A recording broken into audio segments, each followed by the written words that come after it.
We got another act coming to the stage. It's always great to see him in town. So please, put your hands together for Jay Hunter.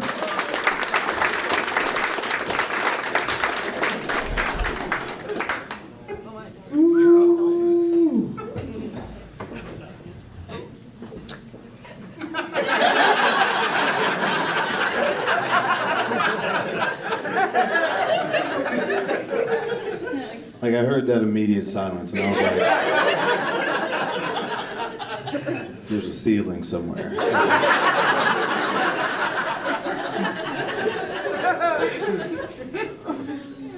All right. To all my teachers that said I'd never amount to anything, how'd they know?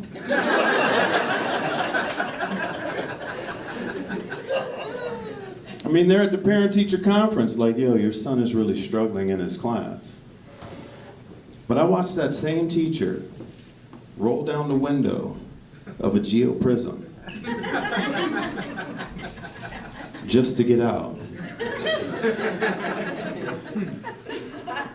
Looks like I'm not the only one struggling in my class.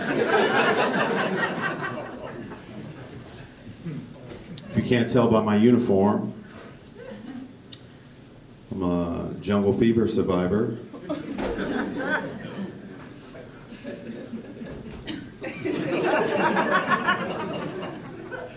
I can give you the other, this is the other way I start that joke. If you can't tell by my uniform, I've dated a white girl or two.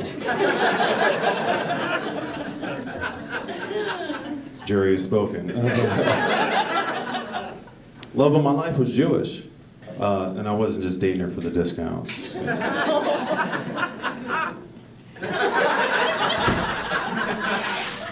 I was dating her because she was brutal. All we would sit down and talk smack to each other, back and forth, racial slurs, stereotypes. You couldn't offend this woman. Said you were only dating me because you got bagel fever.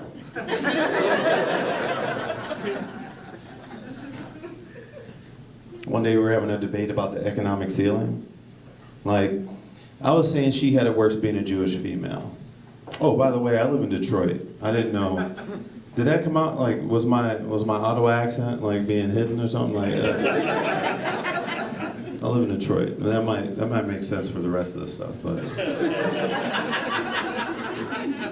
So a Jewish female, it's kind of tough out there, you know, so, but she was saying, I had it worse because I'm a black dude that dresses like this. She had a point. But I was feeling extra silly, and I was like, hey babe, I have an idea about how I could break out of this glass ceiling. And I take a step closer to her, and I reach toward her face, and I got your nose.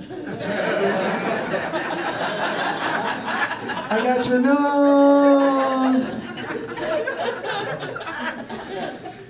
She looks me directly in my face and is like, that's not funny.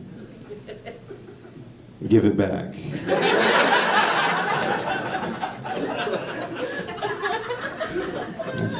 That's just the right amount of dumb.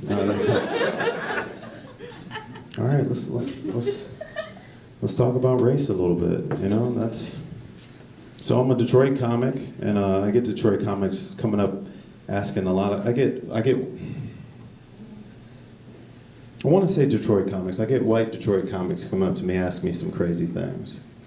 You know, and here's my beef with time travel. Like, it'll make sense, sir.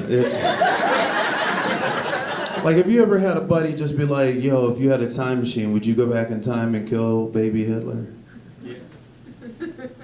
Have you been asked that question?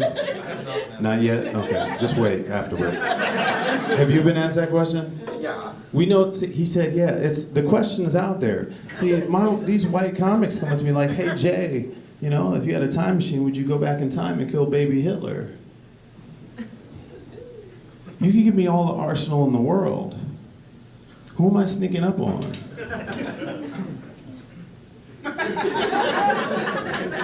Oh, wow.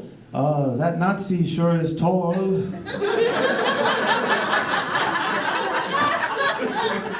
and black. You know?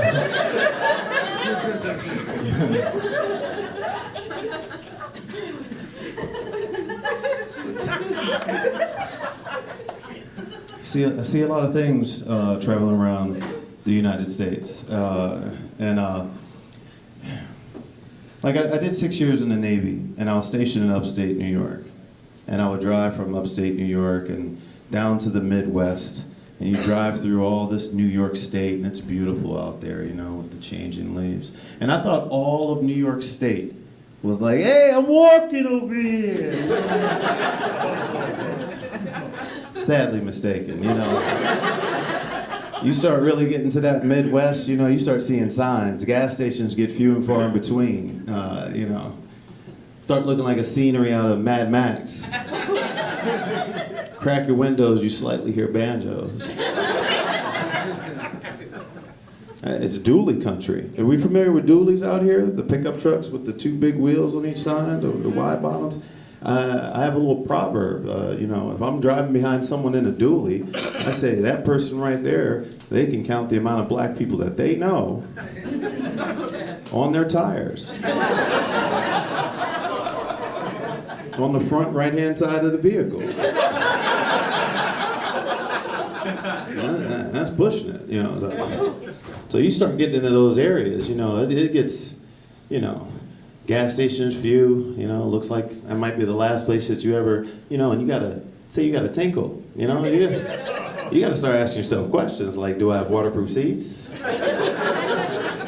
I didn't have waterproof seats at the time, so I rolled the dice. I went to one of these gas stations, and I walk in, and I got to be honest with you people, I can say that. I got to be honest. Like I'm a grown man. I don't have a pee-pee dance. You know, like I call it the OJ shuffle. It kind of goes. You get away with murder. No, anyway, listen. Back on track, you children. I get into this gas station. I'm like, hey, miss, where's your restroom? And she says something to the effect of,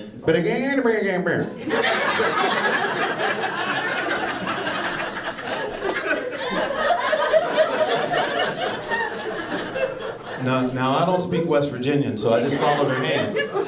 And I get to the restroom, I get there, you know, and every guy can attest to this. You know when you're like pinching one off and you're barely getting there and you finally get there, you know, you get to the stall and you start, you know, your eyes roll in the back of your head. You're halfway through Narnia, you know, like you're just, oh. So I wasn't paying attention to my surroundings, and as I'm coming back from my trip, I start surveying it. Hopefully no one's eating. I start surveying this restroom. It's disgusting. Like, I'm not gonna get too graphic, but wherever there was water that came out, it was like this yellow discoloration, yellow-brown discoloration. Terrible. The sink, the stalls, the urinals. But here's what I saw. I'm not lying to you. Here's what I saw. Right above the sink, right above the stalls, it's... Do not drink water. Water is unpotable. Who was their target audience? What, Jimbo and Jethro were famished one day, started lapping it up from the toilet? Get a tummy ache, die? They hold a town hall meeting, we gotta do something about it. I know, put up a sign. Could they even read it? And I knew I had to make a decision. Right when I finished conducting business, I had to make a decision. I decided to do the right thing. I snatched down those signs and I installed sippy straws. Sometimes God needs a little help. I got you, G. I can't be the only one thinking this. I can't be the only one thinking we're on borrowed time right now. Just a few years ago in the United States, we had kids eating Tide Pods. And America was like, hey, Tide, stop making those pods so sexy so these kids will stop eating them. I think we went the wrong direction. We should have had an all-you-could-eat contest is what I'm screaming. $10,000 to the first place winner. $9,999 to the second place winner. Do you see where I'm going with this? Let's get that funeral business booming. You see those little packets in there on those packages that you get, the silicon packs? Who was munching those things up? Oh no, we can't have that. Let's put do not eat. You think words are stopping them? What? If you get some McDonald's coffee, it has to say caution hot coffee. Don't worry, I'll tell you an exaggerated story. Back in the day, a lady goes through the drive-thru and she says, "Hey McDonald's, I'd like some coffee." And do you know what they did? They gave her coffee. And she took that coffee and she put that coffee right here. Sorry for the eye contact. Put that coffee right in her lap. First and foremost, I don't trust a person that doesn't have cup holders. She drives off, hits a speed bump, burn her cookies. Just looking like a Ken doll down there. She had to go to the doctor's office, get reconstructive surgery, and she's pointing on the chart. I'll take the Michael Jackson. And here's the last straw. I'm just going to leave you with this. Here's the last straw. I was at one of these rest stops.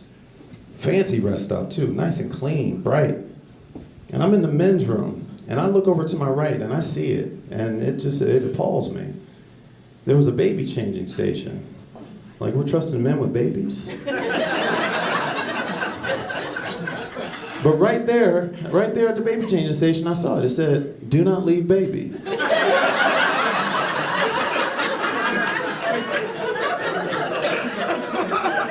It didn't stop there. There were illustrations. There was like a picture of a dude going like this, a little baby like, "No," and a circle with an X through it. Good people of Ottawa, if we're down to photos, we've already lost the battle. The call is coming from inside the house. I'm Jay Hunter. Thank you so much.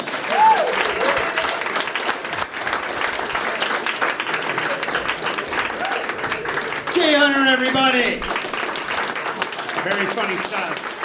Very funny stuff. One part.